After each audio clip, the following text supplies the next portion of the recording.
Yeah.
सर्व सुखल्यालो सर्वालंकार आनंदे निर्भर डुल्लतसो तुका म्हणे आम्ही झालो अग्निरूप लागोने दीपाप पुण्यांगा सर्व सुखल्यालो सर्वालंकार आनंदे निर्भर डुल्लतसो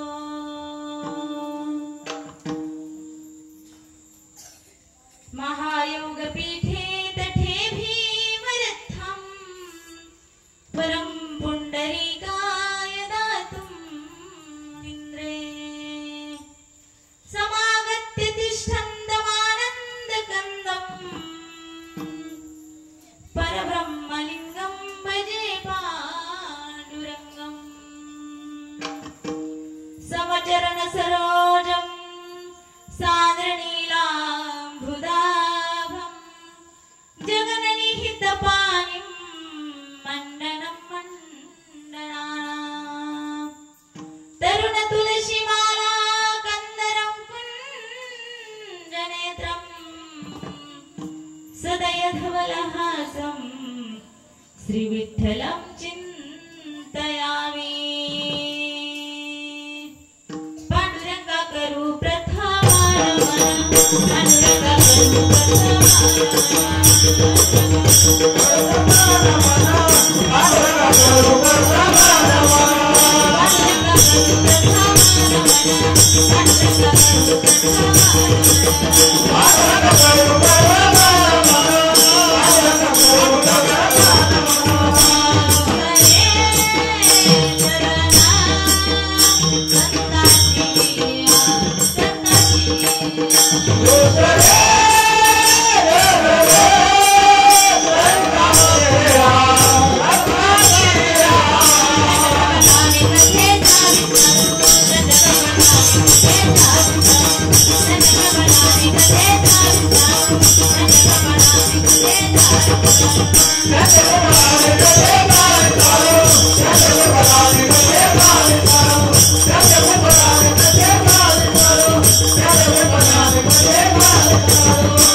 पांडुरंगा करू प्रथम नमन दुसरे चरण संताचिया त्यांच्या कृपादाने कथेचा विस्तारू बाबाजी सद्गुरु दास तुका कलावज्ञ जीवो उद्धार्तवतारं कलाकांक तेजोधिकामो दिवक्रम खलानीशवादापनोदाहलक्षं समाधिस्थमूर्तिं भजे ज्ञानदेवम् ओम नमो ज्ञानेश्वरा ओम नमो ज्ञानेश्वरा करुणाकरा दयाळा तुमचा अनुग्रह लादलो पावन झालो चराचरी कैलास राना शिवचंद्रमोळी फणींद्र माता मुकुटे झळाळी गार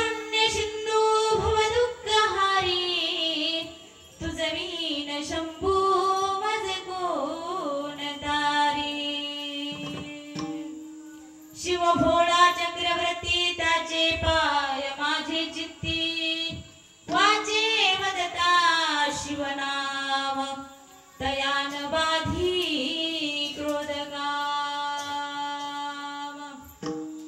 मनोजवं मारुततुल्यवेगं जितेन्द्रियं बुद्धिमतां वरिष्ठं वातात्मजवानरायुद्धमुख्यं श्रीरामदूतं शरणं प्रपद्ये शरण शरण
हनुमन्ता काय भक्ती ताच्या वाटा मज दाबाव्या शुभटा जयांचे केले स्मरण होय सकळ विद्यांचे अधिकरण तेची बंधू श्री चरण श्री गुरूंचे ते नमस्कारुणी आता माझा हृदय श्री गुरु जेने तारिलो हा संसार पुरू मनोनी विशेष विद्याधरू विवेकावरी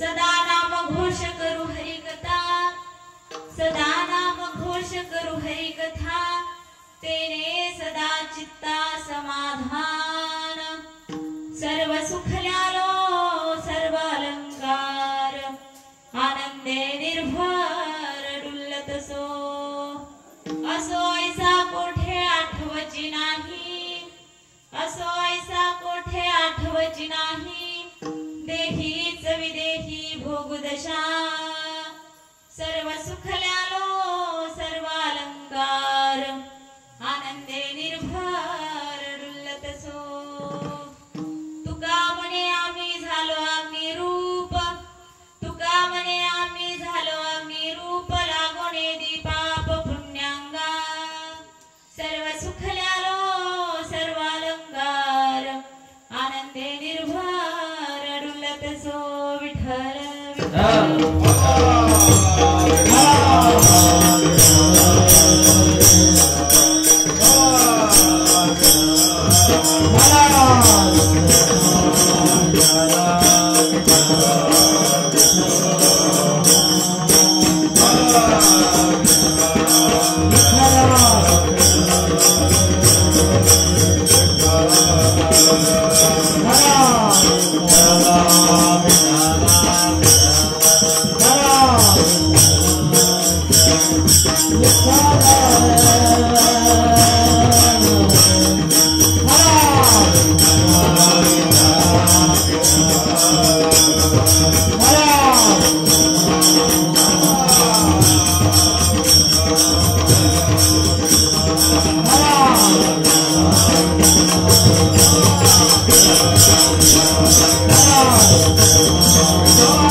कथा तेने सदा चित्ता समाधान सर्व सुखल्यालो सर्व अलंकार आनंदे निर्भर डुल्लत सो।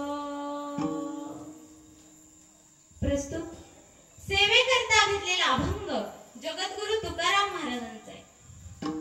आणि महाराज या अभंगामध्ये काय सांगतात, जे मी साधन केले माझ्या जीवनामध्ये त्याचं फळ सुद्धा चांगले। महाराज म्हणतात सदा नाम घोष करू हरी कथा तेने सदा चित्ता समाधान। मी काय जे साधन केलेलं आहे ते साधन आहे म्हणजे सदा नाम घोष। मी जे जीवनामध्ये साधना केली ती कोणती साधना आहे, सदा नाम घोष। सदा भगवंताचं नाव केलं, नाम घेतलं, परिणाम काय झाला, तेने सदा चित्ता समाधान। त्याचा परिणाम असा झाला, महाराज म्हणतात तेने सदा चित्ता समाधान। बघा समाधान हे जीवनामध्ये एवढं महत्वाचे, आणि हे काही काहीचं आयुष्य गेलं तरी माणसाला समाधान मिळत नाही। मग महाराज म्हणतात समाधान जर मिळवायचं असेल तर काय करावं लागेल, सदा नाम घोष करू हरी कथा। समाधान प्राप्त करायचं असेल तर सदा नाम घोष करावा लागेल, आणि तो मी केला, मला समाधान प्राप्त झालं म्हणून मी तुम्हाला सांगत आहे। कारण बघा आपण जर एखादी गोष्ट नाही केली आणि नुसतं दुसऱ्याला सांगतच राहिलो तर पुढचा ऐकत नाही, तो म्हणतो स्वतः करीत नाही, नुसतंच नाही शिकवते। आणि असं करू सुद्धा नाही, कारण बघा एकनाथ महाराजांकडे एक बाई एका छोट्या मुलाला घेऊन आली होती, आणि मग त्या मुलाला घेऊन आल्याच्या नंतर ती म्हणली काही नाही बाबा, फक्त हा गुळच खातोय, एवढा गुळ खातोय की आत्तीच गुळ खातोय। मग आमचं ऐकत नाही, तुम्ही काहीतरी सांगा। आणि बघा जेव्हा लेकरं आपलं ऐकत नाही तेव्हा आपण सुद्धा असंच कोणीतरी श्रेष्ठ माणसाकडे, गुरुकडे, संतांकडे नेतो आणि हा प्रश्न सांगतो। मग बाईने सांगितल्यानंतर महाराजांनी सांगितलं मी त्याला आताच काही सांगत नाही, याच्यासाठी तुला 8 दिवसांनी यावं लागेल। मग 8 दिवस गेले, बाई परत एकनाथ महाराजांकडे आली आणि आल्याच्या नंतर विचारलं बाबा सांगा काय उपाय। काय नाही, बाबांनी फक्त एकनाथ महाराजांनी सांगितलं की काय नाही बाळा, उद्यापासून गुळ खायचा नाही। किती सोपं होतं, आपण तर लगेच म्हणलं असतं आता जर तू गुळ खाल्लास ना तर तुला काठीनच मारी, तुला बांधूनच टाकेन, काहीतरी भीती घातली असती, लगेच एका दिवसात सगळं समाप्त केलं असतं। पण एकनाथ महाराजांनी 8 दिवस का लावले, कारण एकनाथ महाराज अगोदर गुळ खात होते,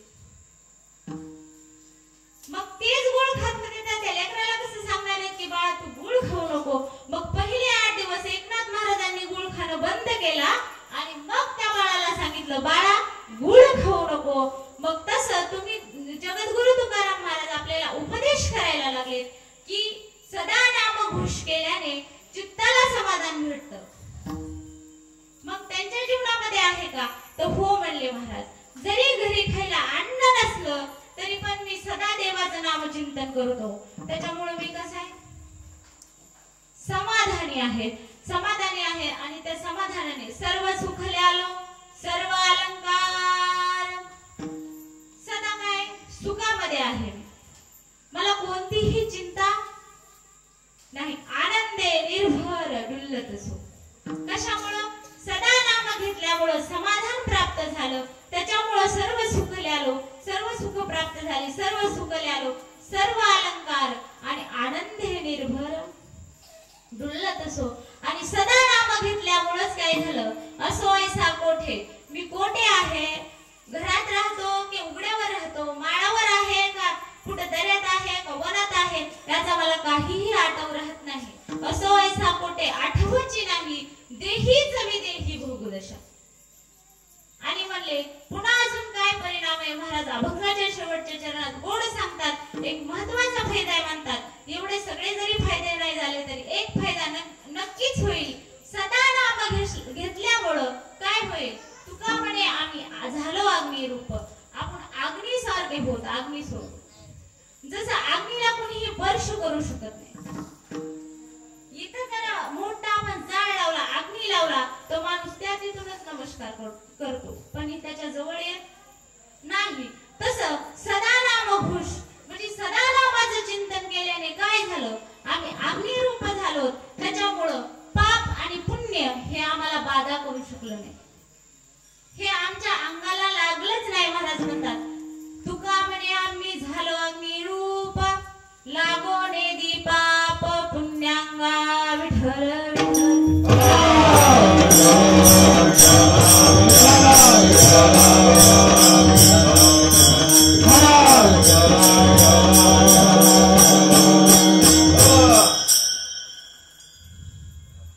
बघा महाराज सांगतात, हे कशाचे परिणाम आहेत?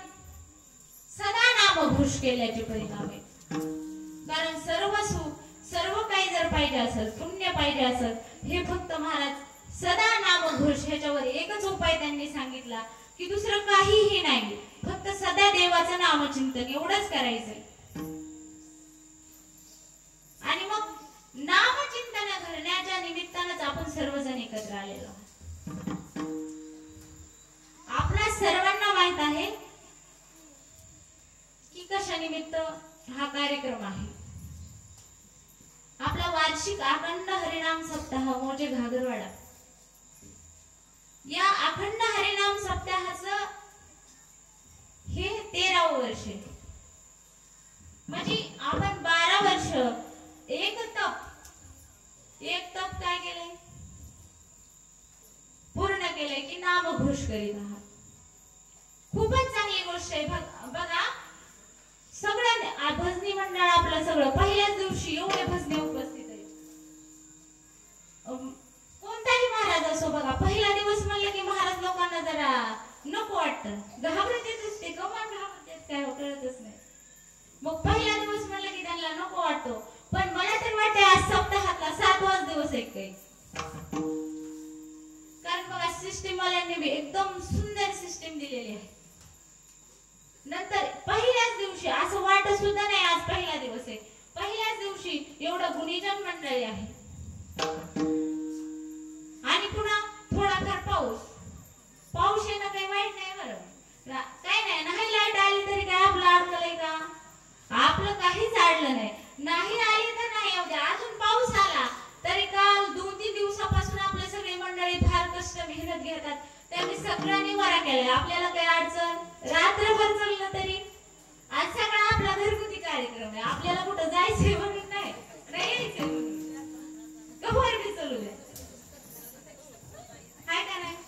त्याच्यामुळं महाराज म्हणतात, सदा नाम घोष करू हरी कथा का समाधानामुळं. मग आपण सगळे जण हे समाधानासाठी करतात आणि एवढं सुंदर नियोजन तुम्ही सर्व नियोजक मंडळीने केलंय, म्हणून तुम्हाला द्यावेत तेवढे धन्यवाद कमीच आहेत. विठ्ठल विठ्ठल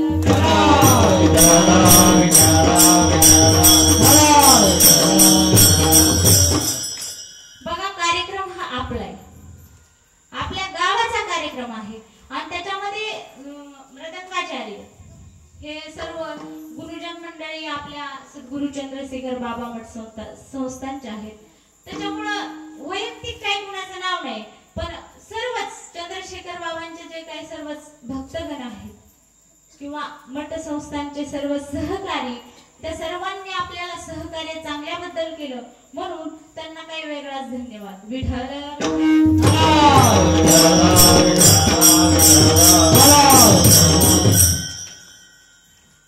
बघा, विचार जर करायला गेलं तर नरदेह हा दुर्लभ आहे. महाराज म्हणतात मनुष्य देह हा दुर्लभ आहे, हा मिळत नाही. ह्याच्यासाठी फार माणसाला मेहनत करावी लागते. 184चा फेरा पूर्ण झाल्याच्या नंतर माणसाला मनुष्य जन्म प्राप्त होतो. तुम्हाला माहिती आहे, बराचसा काही याला सायास लागतो, तेव्हा माणसाला मनुष्य जन्माची प्राप्ती होते. पण झाल्याच्या नंतर आपण कधीतरी विचार करायला पाहिजे की बाबा मनुष्य जन्म प्राप्त झालाय, पण तो झालाय कशासाठी? आपला जन्म झाला की बघा आपले वडील हे प्रपंचाचंच ओढाओढत आलेले असतात. आपले चुलते पंजोबा आपण ज्या वातावरणामध्ये राहतो का ते वातावरणच तसं असतं. हे माझं ते माझं, हे कमवायचं ते कमवायचं, एवढं सासवायचं तेवढं सासवायचं. बघ ते बालपणापासून आपल्या फिट डोक्यात बसलेलं असते म्हणून आपण काय करतो पुढं तेच करतो. पण मनुष्य देह कशासाठी दिलाय याचा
म्हणून संतांनी सांगितलं की बाबा देवे दिला देह भजना गोवटा तोया झाला फाटा बादिकेचा.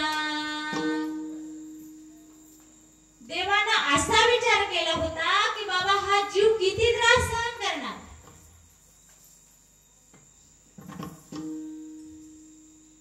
किती गर्भवासाचं किती वेळा जन्मायावे किती भावे भजित. किती दुःख देवालाच आपली ती वाली आणि देवाने हा देह भजनासाठी दिला जेणेकरून जसं तुकाराम महाराजांनी सांगितलं की तुम्ही तुमचा उद्धार करून घ्या नामचिंतन कराल याच्यासाठी मग देवाने आपल्याला देह दिला.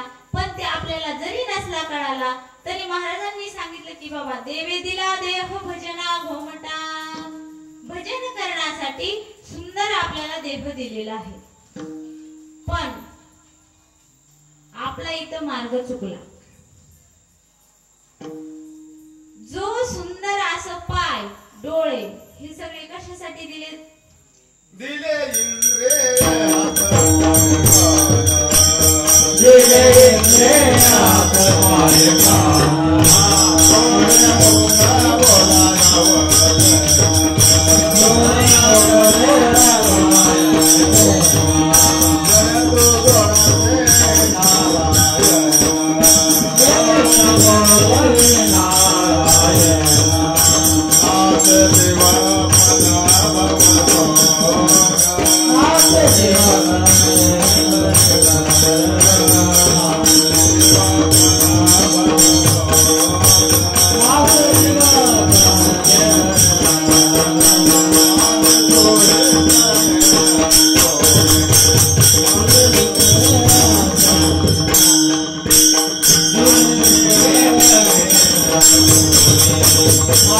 Soy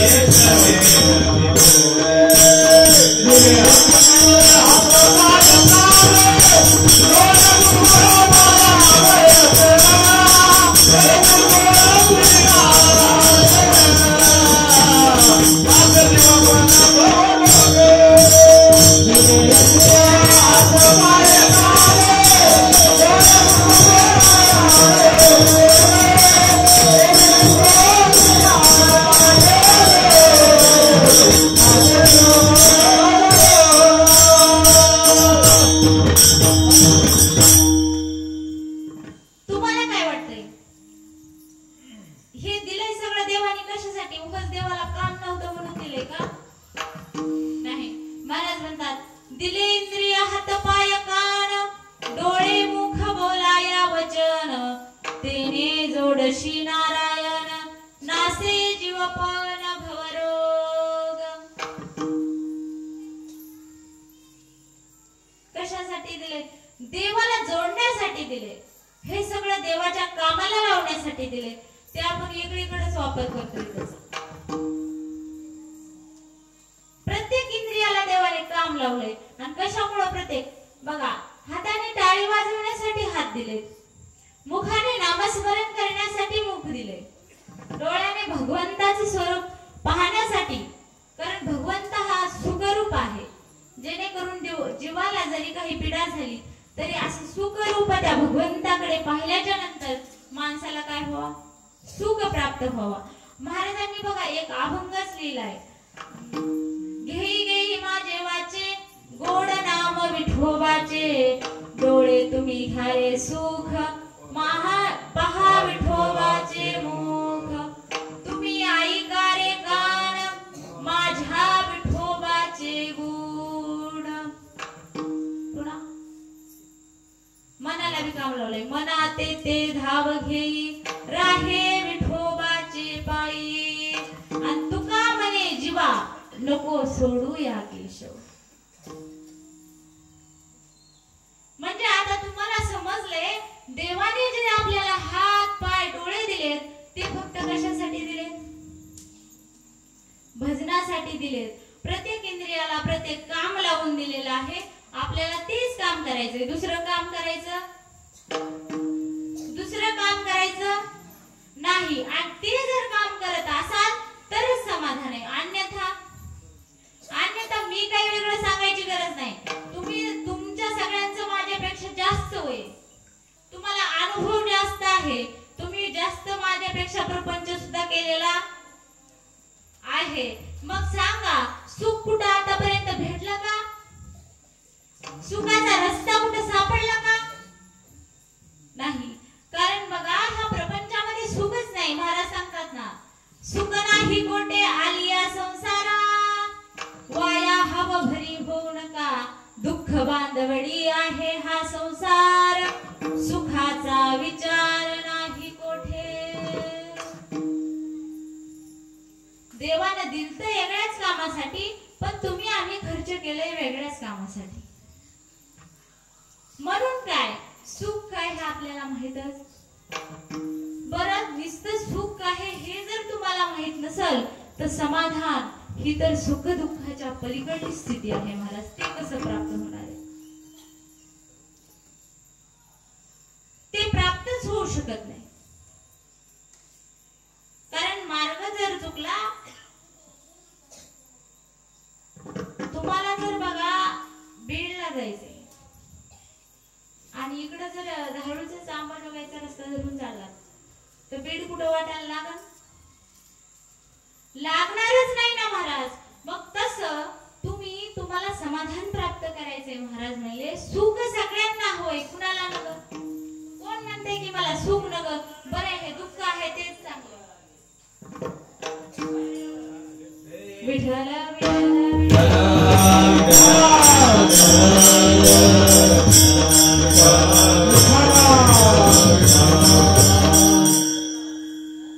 बघा, कोण म्हणते की मला दुःखच खूप चांगले, की मला सुख नको. काही उपयोग नाही त्या सुखाचा. काय करायचं सुख प्राप्त करून, असं कोणाला वाटतंय का? नाही. प्रत्येक जण पळतात कारण सुखासाठीच पळतात, दुःखासाठी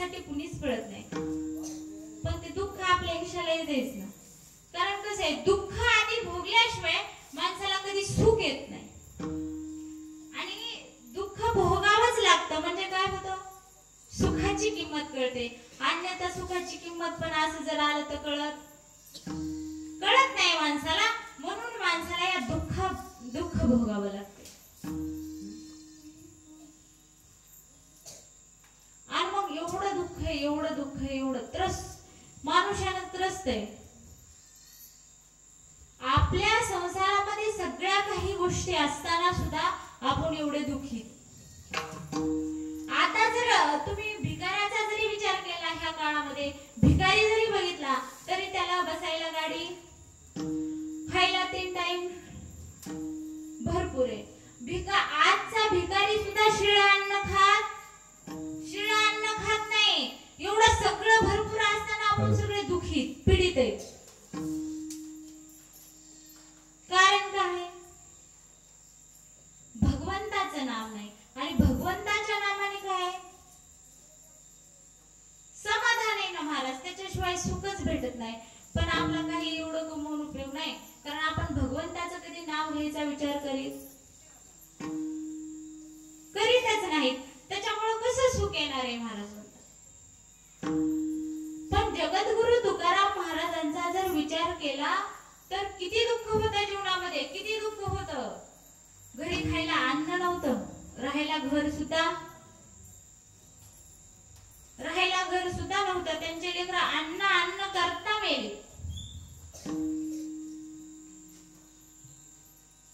एवढं दुःख होतं. बरं ते का दुःख असा ना सोडा, घरचं माणूस कसं बी दुःख आपलं झाकून ठेवेल.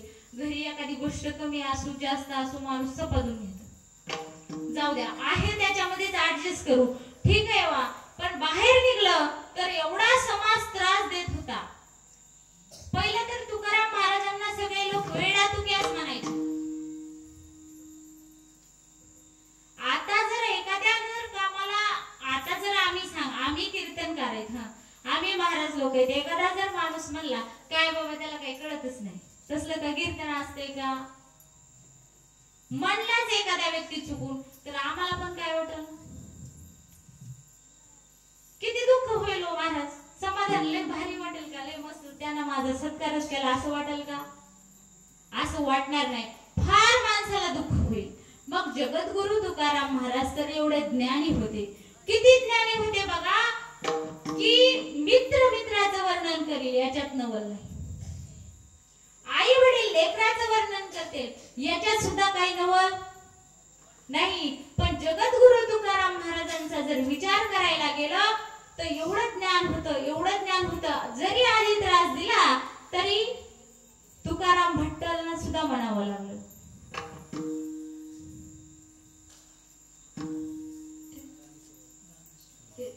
रामेश्वर भट्टांना सुद्धा काय म्हणावं लागलं? तुका विष्णू नाही तुझा.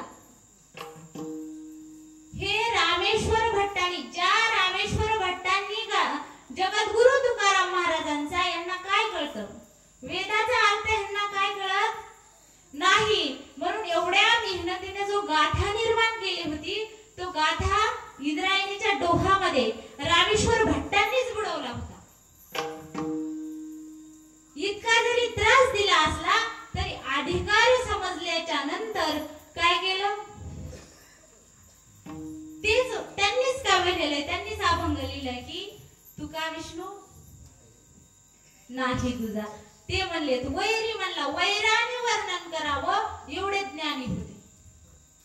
मग संबंधातले माणसं, घरचे माणसं, पाहुणे, गावातले करतेले असं काही नवल. वैराने सुद्धा वर्णन केलं. एवढं ज्ञान होतं तरी अख्खं गाव म्हणत होतं वेडा तुक्या. मग दुःख नसेल गाव होत माणसाला? होतं, दुःख होतं बघा. आणि मंबाजी भावाने काठीनं मारलं. ती बी काय आपल्यासारखी अशी मऊ काठी नव्हती, बोराट्याची काठी होती चांगली. त्यानं मारलं तरी मी त्याला परत बोलवायला जाऊ. इतकं दुःख असून सुद्धा महाराज काय म्हणतात? आम्ही कसे? आम्ही समाधानी आहात. मग त्या समाधानाचं कारण काय आहे? सदा नाम घोष करो हरि देवा सदा नाम घोष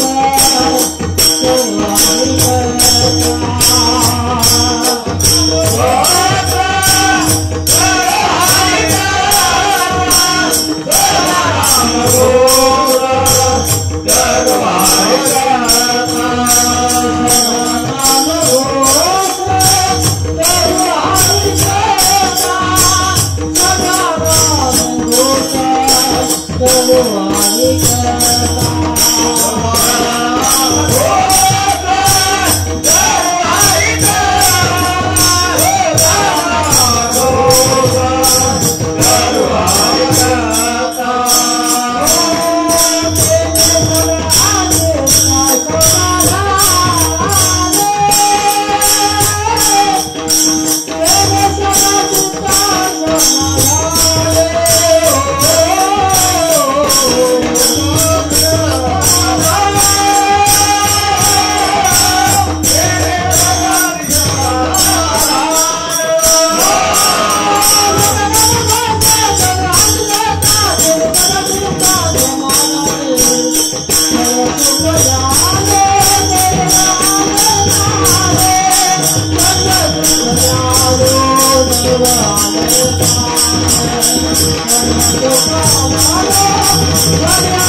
इतकं दुःख असताना सुद्धा महाराज म्हणले जे मी समाधानी दिसतोय त्याचं एकच कारण आहे. कारण इतका जरी मला समाजाने त्रास दिला असेल तर त्रास सुद्धा सहन करायला काय लागते, क्षमता लागते. महाराज आनंद पचवण्यापेक्षाही दुःख पचवणं खूप अवघड असते. पण हे सगळं साध्य कशामुळे झाले महाराज म्हणतात, जे मी सदा देवाचं नामचिंतन करतोय ना, सदा नाम घोष करू हरी कथा, तेने सदा चित्ता समाधान. आणि मग हे समाधान झाल्यामुळं कुणी वेड म्हणा, कुणी शहाणा म्हणा, कुणी काही येतंय म्हणा, नाही येतंय म्हणा, काहीच घेणं देणं नाही. फक्त एवढंच काम करायचं, दिन रजनी हाची धंदा गोविंदाचे पवळ. मग कुणी काहीही म्हणा. मग तसंच आहे, तुम्हाला जरी समाधान हे काय फक्त त्यांच्यासाठीच सांगायला नाही, आणि त्यांना ह्या सगळ्या गोष्टी माहित होत्या पण आपल्याला कळत नव्हत्या ना, आपल्याला कळत नव्हत्या. आणि आपण एवढे अज्ञानी माणसं आहात की संस्कृत आपल्याला काय आहे कळतच नाही. आणि मग जर वेदाचाच जर अभ्यास करायचा म्हणलं तर शक्य होतं का प्रत्येकाच्याने? कारण दुसरी कोणतीही साधना कुणाच्यानेही शक्य नाही. वेदाचा जर अभ्यास करायला गेलं तर सगळ्याच्याने होणं शक्य नाही. म्हणून तर जगद्गुरु तुकाराम महाराजांनी अवतार घेऊन आपल्यासाठी गाथा निर्माण केली, की जो गाथा सर्वसाधारण माणसाला सुद्धा कळल आणि त्याचा माथा काय होईल, सुधारण ना महाराज. पण ते गाथा जर कधी आपण उघडून बघितला तर सुधारण, आणि नाही बघितलं तर नाही बघितलं तर कसं कळणार आहे महाराज म्हणतात जर तुम्ही काहीच बघत नसाल तर कसं होईल महाराज तर म्हणतात सदा नाम घोष हरी करू हरी कथा बघा कसं सांगितलंय की सदा सांगितली वर्षाची वर्षालाच ह्या वर्षी मंदिराकडे आलं की पुढच्याच वर्षी मंदिर व्हायचं सप्त्याला डायरेक्ट बरं ठीक आहे पहिल्या दिवशी आल्यावर तरी उपकार आहे पण कार्यालाच जर येत असेल तर कसं करायचं असं वार्षिक सांगितलंय का ह्या वर्षाची त्या वर्षाला असंही नाही सांगितलं 6 महिने महिना असला काहीही कालावधी महाराजांनी वापरला नाही तसं जर तुम्ही केलं तर बघा तुम्ही सुद्धा तुम्हाला अनुभव आहे फार माझ्यापेक्षा तुम्हाला पटणार नक्कीच तुम्ही जर कोणत्या देवाला गेला आणि तुम्ही फक्त जाणार 2दा ते 3दा एवढ्याच वेळेस आणि पुन्हा म्हणणार काही खरं नाही तिथं काही गुणच आला नाही काहीच उपयोग नाही किती वेळेस गेल्या 4 आणि 5 मग महाराजांनी असं कुठं लिहिलंय का 4 वेळेस गेल्यावर 5 वेळेस गेल्यावर तुम्हाला काही त्याचा गुण येईल किंवा फायदा होईल असं कुठं नाही महाराज म्हणतात सदा दिवसेन दिवस सुद्धा नाही सदा क्षणाक्षणाला पण तुमचा प्रश्न असणार आहे की तुम्हाला माहिती या मी बी काही बाहेरची नाही तुम्ही बी काही बाहेरचे नाही किती काम असते तो माणसाच्या माग मग हे काम करायचे कवा आणि सदा नामस्मरण करायचं कधी कामामध्ये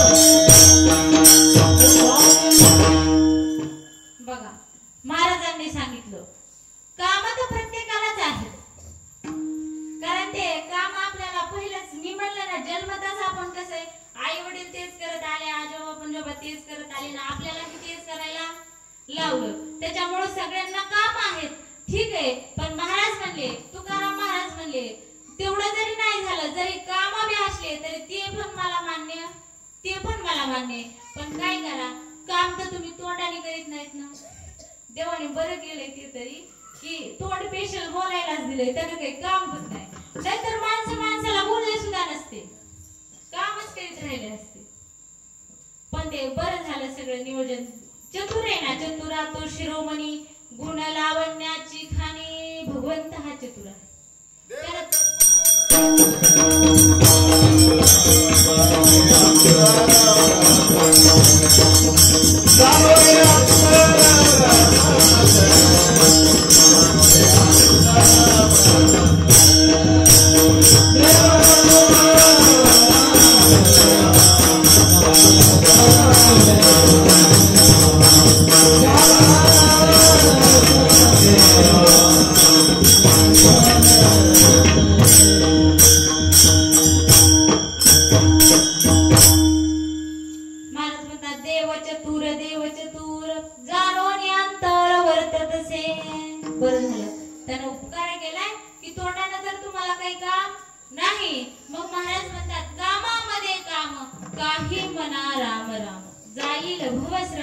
सुख होईल दुःखाचे कारण नामस्मरण करायला कुठल्याही प्रकारचं बंधन नाही बरं पवित्र ठिकाणच असावा काही आसनच टाकून देवा पुढे बसावं असं नाम घ्यायला काही बंधन नाही नाम आपण आहे त्या स्थितीमध्ये कुठेही घेऊ शकतो कारण भगवंताचं नाम एवढं पवित्र आहे की अपवित्र वस्तूला सुद्धा ते पवित्र करतं अपवित्र वस्तूला सुद्धा पवित्र करण्याचं सामर्थ्य नामामध्ये आहे म्हणून ते कुठेही बसून तुम्ही घ्या काहीच अडचण नाही ज्या स्थितीत आहेत जे काम करायला आहेत त्या स्थितीमध्ये भगवंताचं नामस्मरण घ्या सदा घ्या समाधानी जर राहायचं असेल तर सदा घ्या त्याच्यामुळे कसं राहाल तुम्ही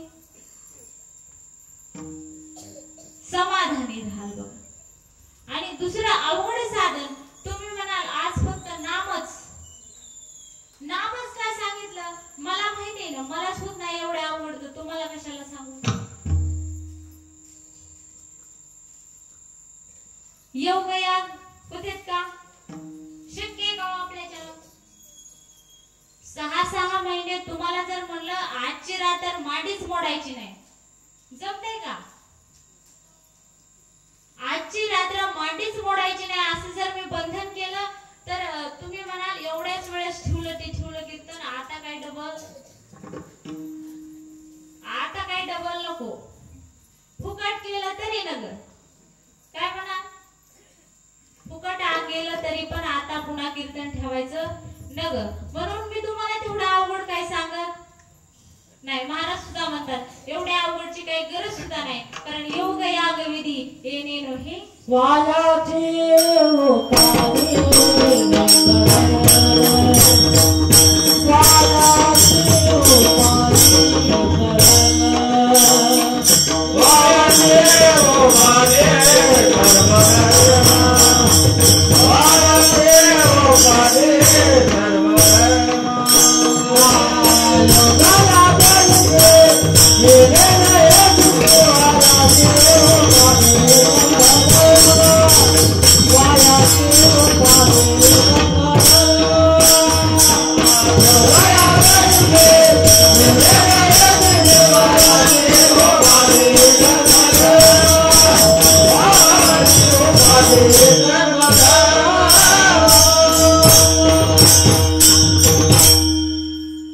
महाराजांनी सांगितलं योग याग विधी येणे नोहे सिद्धी, वायाची उपाधी धर्म.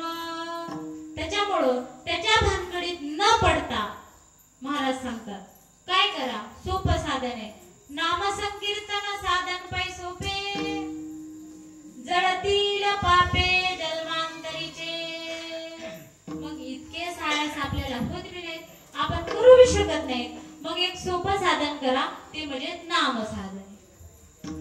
मग नामसाधन केल्याच्या नंतर काय होईल, किती जरी मोठं पाप असलं तरी काय होईल, ते नामानं दूर होईल.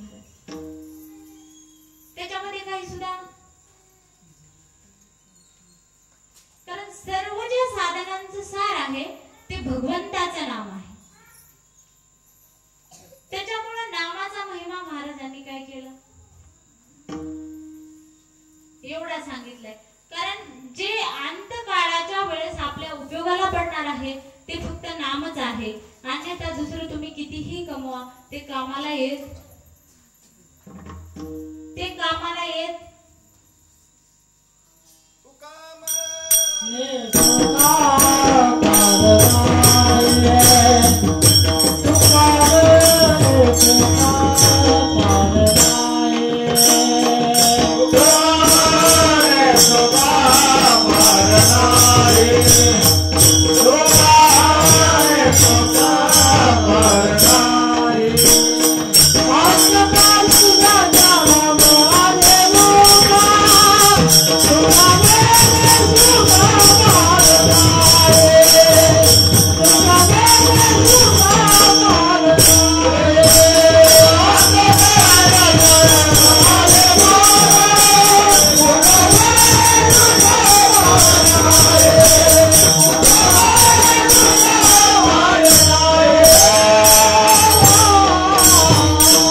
त्याच्यासाठी जन्मभर सराव करावा लागतो. आणि जन्मभर जर ते भोगलं तर मग ते अंतकाळाच्या वेळेस येऊ शकतो. बघा अजामेळ हा एवढा पापी माणूस होता, ज्याच्या पापाचं महापापी म्हणता येईल, फक्त पापी सुद्धा म्हणता येत नाही. अजामेळ हा महापापी होता. भगवंताचं तर त्या नाव चिंतन कधी करतच नव्हता. पण काय झालं, क्षणिक संत भेट झाली, संत भेट. आणि मग संतांना माहित असते, कारण जगाच्या कल्याणा संताच्या विभूती, देह कष्ट भीती परोपकारे. काय ना ते अशा लोकांना चांगलं करण्यासाठी तर अवतार धरलेला असते. म्हणून क्षणिक भेट झाली होती, पण त्या संतांना माहित होतं की सांगितलेला हा आजामेळ काय ऐकू शकत, सांगितलेला ना सांगून तो ऐकणार सुद्धा नाही. मग त्याला काय त्याच्या पद्धतीने काहीतरी मंत्र द्यावा लागल. मग काही नाही, फक्त त्या दोघांनाही सांगितलं, त्याच्या पत्नीला आणि त्यालाही सांगितलं, तुम्हाला जो मुलगा होईल ना त्याचं नाव फक्त नारायण ठेवा. मग काय आजामेळाच्या कुठे एवढं लक्षात राहते, भगवंताचं नाव त्याच्या कधी मुखालाच नाही, त्याच्या लक्षात काय राहणार आहे. पण त्याच्या पत्नीच्या लक्षात राहिलं होतं की आपल्या घरी कुणीतरी साधू संत आले होते आणि त्यांनी एवढंच सांगितलंय की तुझ्या होणाऱ्या मुलाचं नाव काय ठेव, नारायण ठेव. मग बघा, नारायण हा त्या आजामेळाचा एवढा प्रिय झाला. देवाचा काही संबंध नव्हता त्याच्यामध्ये, पण नारायण एवढा मुलगा प्रिय झाला की अंतकाळाच्या वेळेस फक्त त्याने नारायण नारायण अशी म्हणून हाक मारली. आणि मग ही हाक मारल्याच्या नंतर भगवंताच्या नामानं काय झाला त्याचा, आजामेळ पापराशी तोही नेला वैकुंठासी. इतका पापराशी असताना परिणाम काय, फक्त नामाचा परिणाम येतो. दुसरा कशाचाच नाही. म्हणून महाराज म्हणतात भगवंताचं नामचिंतन करा. एरवी कितीही जरी मोठा पाहुणा असला आणि कितीही जरी माणसाकडे पैसे असले तरी तिथून ते आपले सोडवणूक करू शकत सोडवित नाही. महाराज अंतकाळाच्या वेळेस कोणीही सोडवित नाही. भागवतामध्ये बघा सुंदर एक दृष्टांत आहे. गजेंद्राचा एक कथा आहे आणि त्या गजेंद्राला 60,000 पत्नी आहेत असं सांगितलं आणि तो जंगलाचा राजाच आहे त्या. मग त्याला असाच गर्व झाला. अज्ञानपणामध्ये माणसाला वाटतं, तर ज्ञानाची जर प्राप्ती नसेल तर माणसाला तेच खरं वाटतं, कारण आपण सारखं सारखं त्याच्यामध्येच, मग आपल्याला त्याच गोष्टी खऱ्या वाटतात, त्याच गोष्टी पटतात. तसं त्याला सुद्धा वाटलं माझे मुलं नातू हे एवढं सगळं कुटुंब आहे आणि माझ्यामध्ये सुद्धा एवढं सामर्थ्य आहे, म्हणजे मला जगात कुणालाही घाबरायची गरज नाही. पण काय झालं महाराज, असा उन्मत्त होऊन ते एकदा तलावामध्ये, सुंदर असं तलाव होतं आणि मग सगळ्या परिवाराला त्याला वाटलं जास्त पाहुणे असले, जास्त परिवार मोठा असला म्हणजे मग जमते काही, कुणी आपल्याला काही करू शकत नाही. पण सगळा परिवार सोबत घेतला आणि त्या तलावामध्ये गजेंद्र गेले. पण गेल्याच्या नंतर नकराचं त्याचं काय वैर होतं झालं. त्या नकराने त्याचा एवढा घट्ट पाय पकडला की कसल्याही प्रकारचा पाय सोडत नव्हता.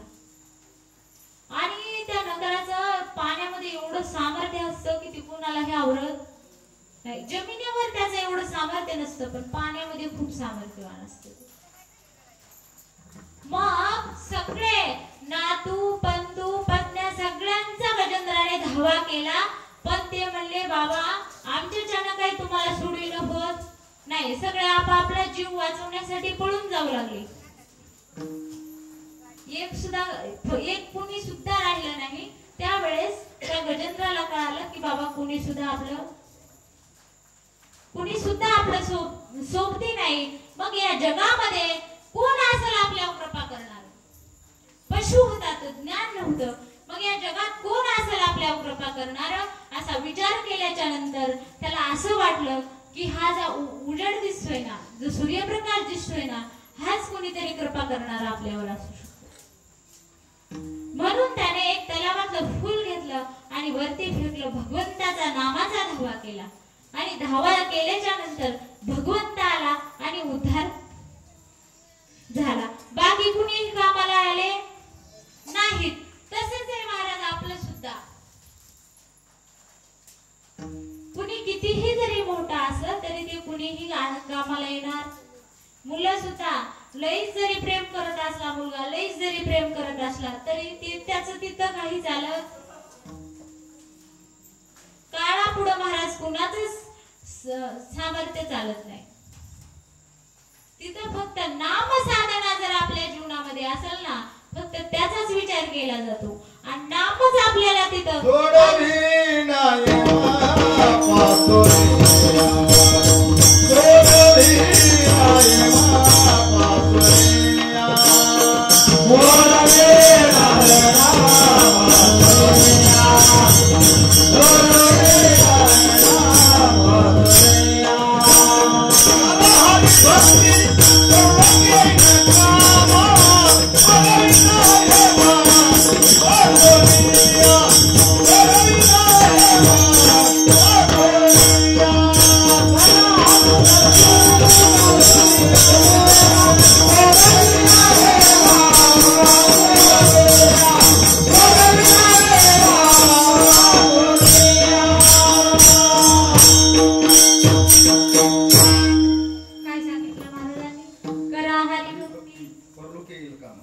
परलोकी येईल कामा सोडविल यमापासूनिया.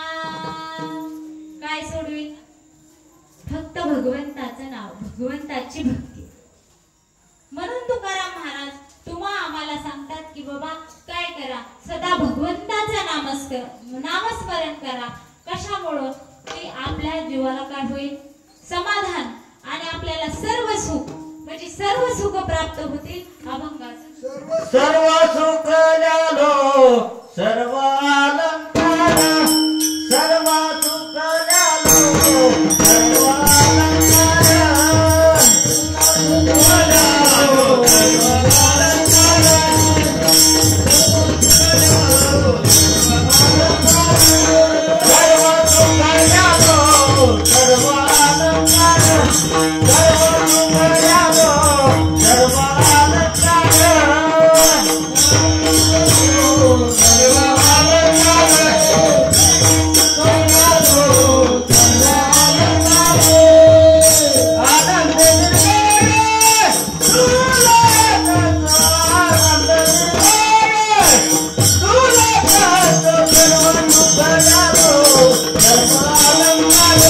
सर्व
भगवंताच्या नामाने काय सर्व सुख ल्यालो सर्व अलंकार आनंदे निर्भर डुल्लत सो.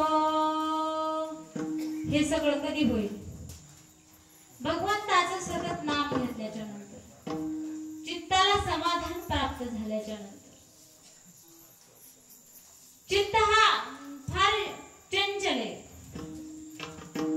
मग त्याला समाधान ही नामस्मरणाने फक्त होते महाराज. पण चित्त देऊन केलं तर मग तुमचं चित्त आहे का? मला तर वाटते तुमचं सगळ्यांचं चित्त पावसाकडेच लागलंय का काही?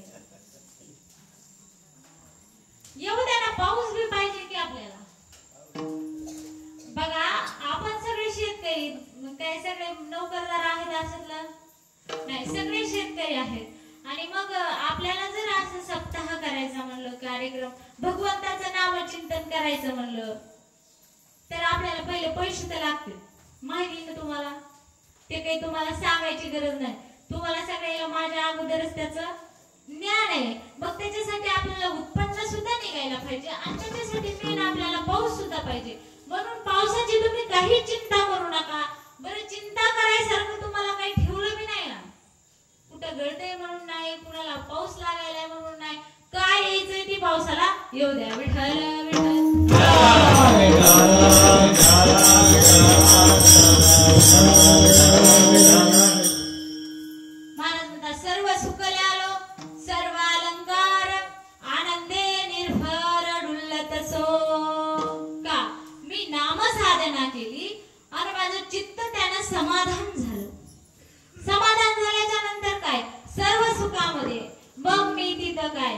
तर जंगलात असू का घरात असू का महालात असू का लोकात असू एकांती असू का लोकांती असू याचं काहीही घेणं देणं याचं मला काहीही घेणं देणं नाही.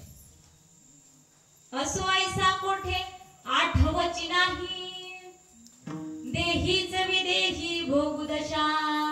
मग मी कुठे जरी असलो तरी मला काही भीती वाटत नाही. तुम्ही जर नामचिंतन ज्या माणसाचं नामचिंतन आहे ना त्याला काहीच भीती वाटत नाही बरं का.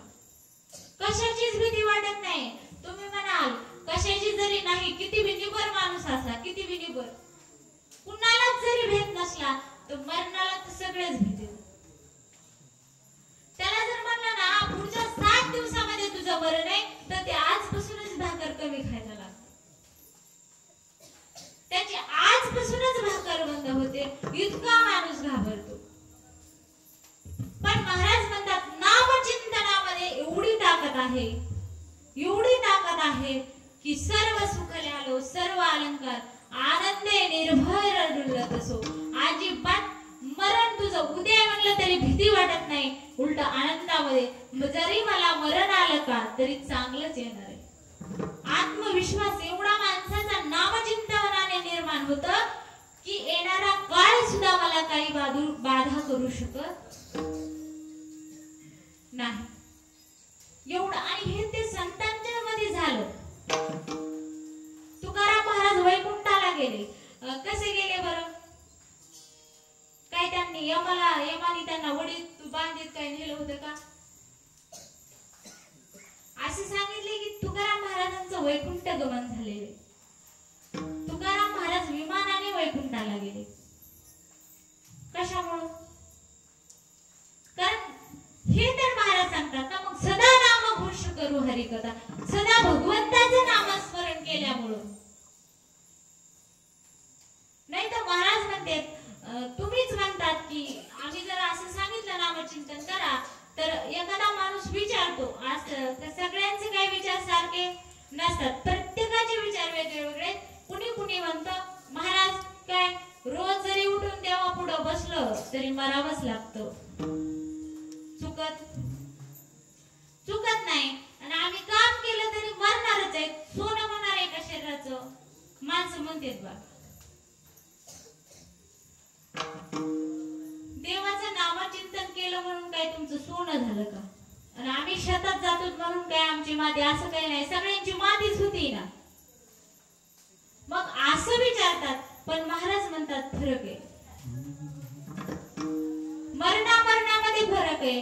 ज्याने फक्त देवाचं कधीच नामचिंतन केलं नाही फक्त प्रपंचच केला त्याला जैसा का उंदीर घेऊन जायव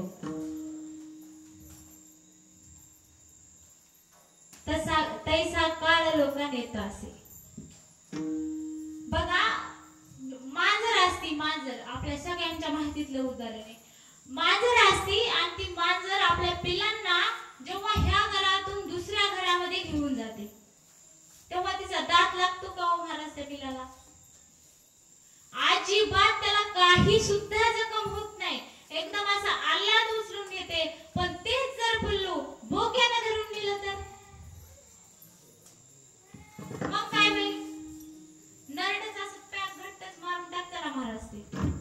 मग सगळ्यांची मातीच होणार आहे. सगळे मरणारच आहेत. पण फरक एवढाच आहे ज्यानं नामचिंतन केलंय का तो कसं नेतं? जशी मांजर आपल्या पिल्लाला उचलून येते त्या पद्धतीने त्याला मरण येतं. त्याच्यामुळे त्याची काहीही त्याला भीती वाटत नाही. पण ज्याने नाही नामचिंतन केलं त्याला नक्कीच अशी भीती वाटते. कारण मग ते काय करतं? डायरेक्ट नरडच दाबून घेते. तिथं काय विचार आहे का? तिथं काहीच विचार नाही. मारिती तोडीती झोडीती निष्ठूर यमाचे किंकर बहुसार. तिथे यमाला किव येत नाही महाराज. दुसरं कुणालाही किव येईल. पण निष्ठूर असं सांगितलंय. निष्ठूर आहे ते. आणि ते आपली सुटका करू शकत नाहीत. एवढं वाईट दशा आहे. हे सगळं ज्ञान संतांना होतं. हे सगळं संतांना माहित होतं. म्हणून संत आपल्याला उपदेश करतात की बाबा जर समाधानी राहायचं असेल आनंदात निर्भयपणे जगायचं असेल तर एक एकच आहे की सदा नाम घोष करू हरी कथा विठ्ठल विठ्ठल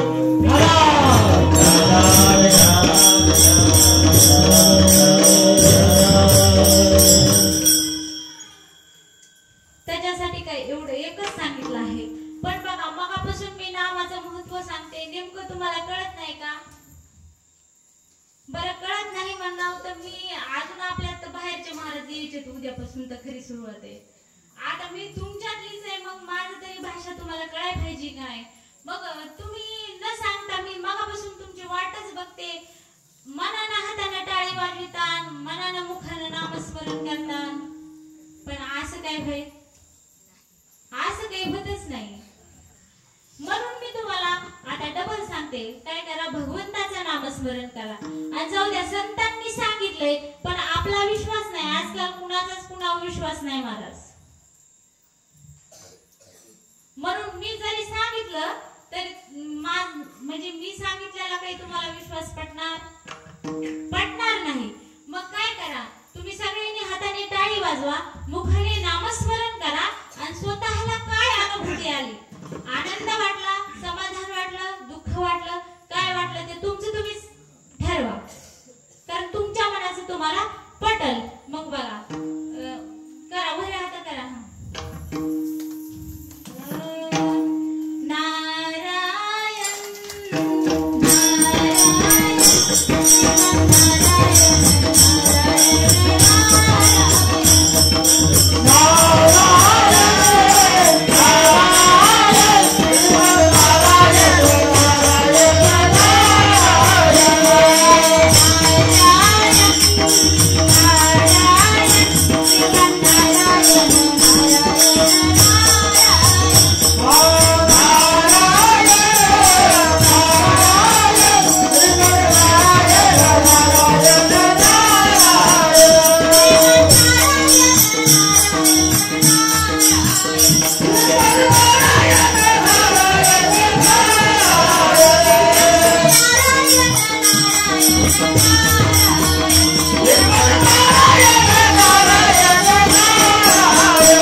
आपण जास्त काही देवाला मागत नाही, पण एवढ्या 7 दिवसात तरी आम्ही सगळे समाधानी राहावं.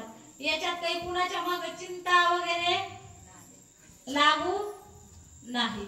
भरपूर काय पाऊस म्हणजे सगळे माणसं आपलं मनसोक्त आनंद घेते. 7 दिवस कुठे जायचे नाहीत, काही नाहीत, कुणी म्हणायचं नाही माझं हे काम राहिले म्हणून. असं होईल बघा. भगवंताच्या नामामध्ये समाधान आहे, म्हणून आपल्याला महाराज विनंती करीत आहेत. नाही तर त्यांचं काही बंद पडलं नाही. त्यांचा उद्धार त्यांनी करून घेतलाय. आपल्या उगाच काही मागं लागायची गरज नाही. पण तुमचं आमचं दुःख देखवत नाही म्हणून ते काय करतात,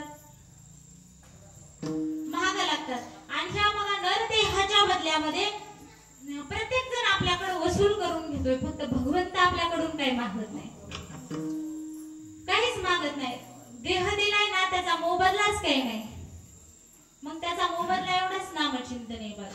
बघा एखाद्याला जर रोग असेल, समजा एखाद्याला हृदयविकार आहे आणि हृदयविकाराचं जर ऑपरेशन करायचं ठरलंय त्या माणसाचं, त्याला चांगल्या हॉस्पिटलमध्ये नेलं, त्याचं ऑपरेशन केलं, पण डॉक्टर म्हणला प्रयत्न आमचे आणि नशीब तुमचं. एवढं डॉक्टर म्हणलाय, हार सुद्धा घेऊन आलाय कशाला? भगवंताच्या पोटाला. आणि नाही सक्सेस झाले तर मग ते बी कामाला येईल. मग बघा ते आला ऑपरेशन, त्या माणसाला त्याची काहीच भीती वाटली नाही, मरो किंवा वाचो.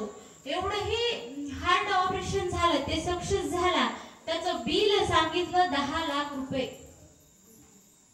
बरं काहीच्या कोट्यावधी रुपये भरणं शक्य, पण आपल्याच्या आपण इथं आहेत का की बाबा आपण दवाखान्यात 10 लाख रुपये भरू शकतो? आपण भरू शकत नाही, आपल्याच्याने जड आहे बघा. आणि त्या माणसावर ती वेळ आली, पण जीव जात होता, जीव वाचला. मरावं लागत होतं, जीव वाचला. मग माणूस एवढा खुश. बरं झालं, ते सुद्धा द्यायला ते तयार झाला, पण माणूस रडायला लागला. माणूस रडायला द्यायला तयार आहे. डॉक्टर म्हणला काय झालं? एकतर ऑपरेशन हे सक्सेस होत नाही, तुमचं झाले, मग तुम्ही रडता का? बिल जास्त झाले म्हणून रडता का? तर त्या व्यक्तीने सांगितलं नाही डॉक्टर, बिल झालं याचं मला रडू येत नाही, पण आज शरीराचा हृदय हा एक पार्ट आहे का? सगळे पार्ट आहेत, हात पाय कान ते सगळे सोडा, वेगळे वेगळे, पण हृदय हा वेगळा पार्ट आहे, एकच पार्ट आहे. आणि हा एक पार्ट तुम्ही दुरुस्त केलाय, त्याचं बिल तुम्ही आज 10 लाख रुपये म्हणून दाखवलं. पण मला रडू आता या गोष्टीचं येतंय की आम्ही आता 50 वर्षापर्यंत हे आयुष्य नरदेह देवाने आम्हाला कष्ट करण्यासाठी दिलाय, त्याच्या बिलाची काही पावतीच अजून दिली नाही. भगवंताने या बिलाची पावती दिली नाही. मग हे बिल द्यायचं कुठं? भगवंताने आपल्याला देह दिल्याला बिल द्यायचं कुठं? एकतर आज सप्ताह चालू आहे आपल्या गावामध्ये, आता सप्ताह चालू आहे. मग शरीराने, कारण हे काय तुम्ही आम्ही कुठून आणलेलं नाही, देवाने दिलेलं आहे आणि फुकट दिलेला आहे, त्याचा काही पैसे घेतलेला नाही. श्रद्ध असं शरीर दिलेलं आहे देवाने. ह्याला कोणता रोग बिग अगोदर नव्हता, इथं आल्यावर आपण लावून घेतलाय ते वेगळं सोडा. मग नव्हता, मग ह्याचं बिल म्हणून काय करायचं बघा. भगवंताचं ज्याला नामस्मरण येतं, तुम्हाला हरिपाठ येतो, त्यांनी आपण काय करा, हरिपाठ म्हणा. बरं ज्यांना काही धन आहे, देवाच्या कृपेने ज्याचं काही चांगलं आहे, त्यांना ते सहकार्य करा. बरं ज्याला नसलच, परिस्थिती कमीच असेल तर काहीच हरकत नाही, तुम्ही काय करा, झाडून काढा, चटाई उचला, काही ना काही काय करा, सहकार्य करा. कारण हे भगवंताने जे शरीर फुकट दिले ना, ह्याचा काहीतरी फायदा करा. नाहीतर मग नाही फायदा झाल्याच्या नंतर महाराज म्हणतात काय मग आला तसा गेला, त्याचा काहीही उपयोग होणार नाही. मग ह्याचं जर काहीतरी कुठेतरी आपण कार्य केलं, सत्कार्य केलं, तर माणसाला काय होईल? पुण्याची प्राप्ती होईल. मग ते शरीर मग नामचिंतनात असो, भगवंताच्या सहकार्यामध्ये असो, एखादं जर करायला लागले सत्कर्माला सहकार्य करायला काय अडचण आहे का? पुढे होऊन जर एखादा करायला असेल तर आपण बाकीच्यांनी सहकार्य करणं आपलं कर्तव्य आहे ना. मग काही नाही करता आलं तरी काय करा, हे फुकटचा देवाचा देह आहे ना, देवाच्या कामासाठी थोडा तरी झिजू द्या. भलेही तुम्ही इकडे 6 महिने ऊस तोडण्यासाठी झिजवला असेल तरी 4 दिवस इथं काम करण्यासाठी झिजवा. देवाचं काही म्हणणं आहे का 12 महिने किंवा असं काही सांगितलंय का? अशा कुठल्याच प्रकारचा पावती पुरावा देवाने आपल्याला दिलेला नाही. त्याच्यामुळे जशी घडल, कोणतीही असो, काया वाचा मनाने कोणतीही जी सेवा असेल ती करा. कारण सेवा केल्याच्या नंतर काय होईल? महाराज अभंगाच्या तुका म्हणे आम्ही झालो अग्निरूप, तुका म्हणे आम्ही झालो अग्निरूप, तुका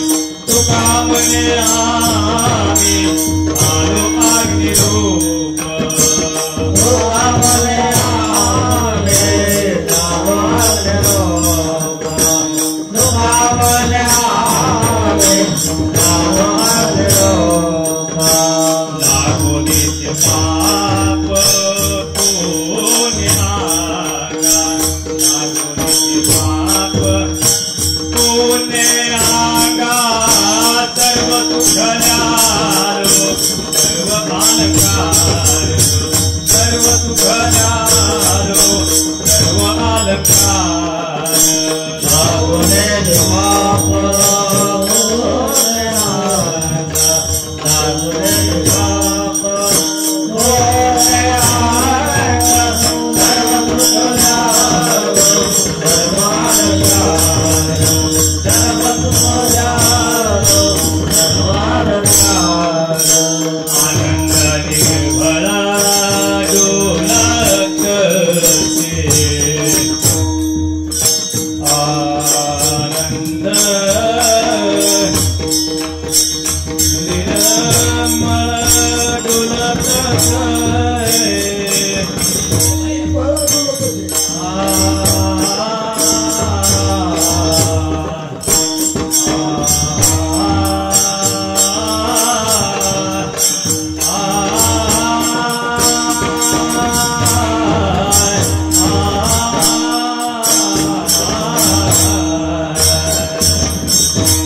सर्व सुखल्यालो सर्व अलंकार आनंदे निर्भर डुलतसो.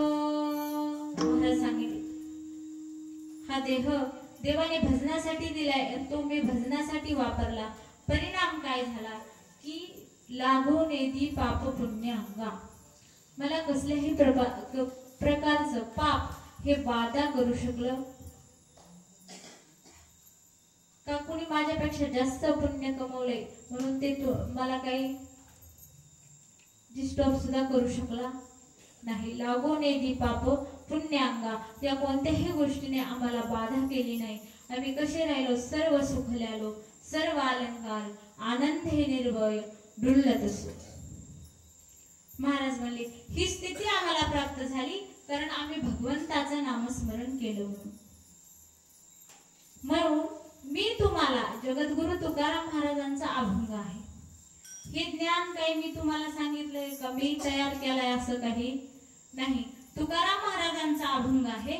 सदा नाम घोष करू हरिकथा तेने सदा चित्ता समाधान सर्व सुखल्यालो सर्व अलंकार आनंदे निर्भर डुलतसो. महाराज सांगायला लागले मग तेच अभंग माझ्या बुद्धीला जसं जमलं किंवा सरळ आणि साधं सोपं जसं मला मांडता आला तसं मी मांडण्याचा प्रयत्न केला. हे अभंग असाच आहे असं काही माझं म्हणणं नाही. कारण ज्याचा जसा अभ्यास असेल ज्याचं जसं बळ असेल हे काय ज्ञानाचा समुद्र आहे.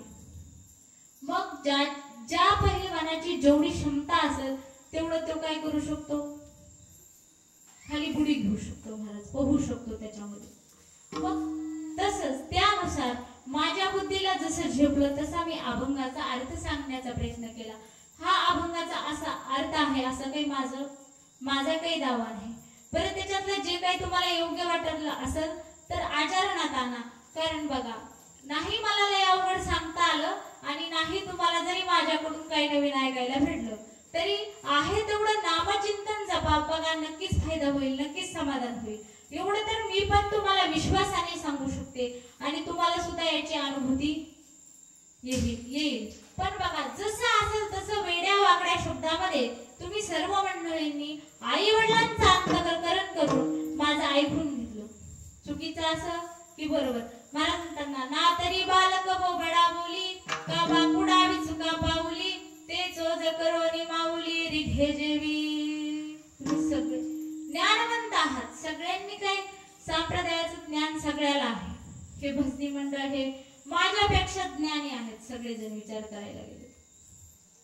पण आई वडिलांना जसं लेकरू बोबड जरी बोललं तरी त्याचं नवल असतं तसं तुम्ही सर्व गावकरी मंडळीने मोठं अंतःकरण करून मला इथे कीर्तन करण्याची संधी दिली आणि सर्वांनी जे काय मी माझ्या मोडक्या तोडक्या शब्दामध्ये सांगण्याचा प्रयत्न केला ते मोठं अंतःकरण करून ऐकण्याचा तुम्ही कुणीही जागावून हल्ला नाही डुलला नाही काही सुद्धा नाही. ऐकून घेतलं शांततेत पुन्हा ऐकून घेतलं त्याबद्दल सगळ्यांना धन्यवाद. झालेली ही वेडीवाकडी सेवा पुनश्च सर्व तुमच्या श्रोते मायबापांच्या चरणी पांडुरंग परमात्म्याच्या चरणी आणि गुरुवर्य बाबांच्या चरणी समर्पित आणि सेवेला पूर्णविराम.